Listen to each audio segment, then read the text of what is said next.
Magandang umaga po. Oras naman ng pagtatanim natin dahil tag-ulan na.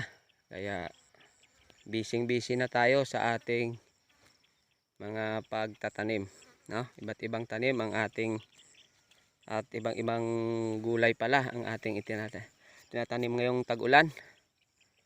Kasi mahabang panahon na hindi tayo nakapagtanim.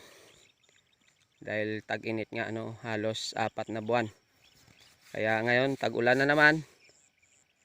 Time na naman sa paggugulay.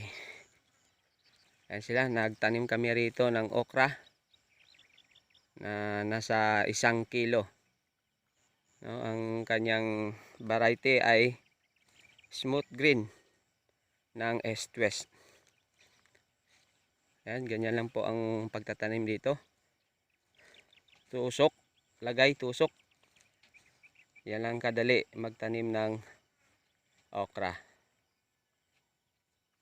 Wala nang ibang gawin. At saka patubuin na lang at pabungahin. Abunuhan na lang, no? Hindi na katulad ng mga ampalaya or talong na kailangan pa ng mga balag. Ito ay itutusok lang at ilagay sa butas. Ayos na. No, bagong area natin po ito. Nag-rent tayo rito ng 4 na taon. Ayan, kulang-kulang 1 hektarya ito. Dating tubo o sugar cane ang tanim dito. Ayan, ang palibot niya nga ay halos tubo na to.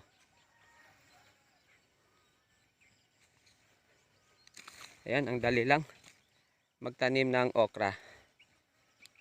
Kaya ito ang tinanim natin ngayon dahil para walang masyadong gawin. Bubutasan lang at saka tutusukin lang at saka ilagay sa butas. Ayos na.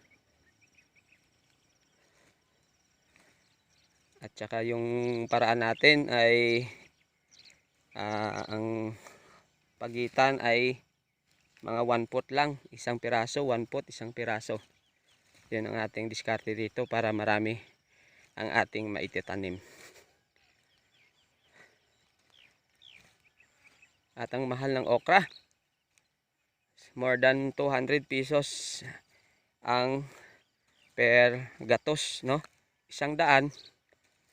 Ang presyo ay nasa 220 ang 100 piraso. Salamat po at dyan lang po. Salamat po sa lahat. Naway ingatan tayo ng ating Panginoon.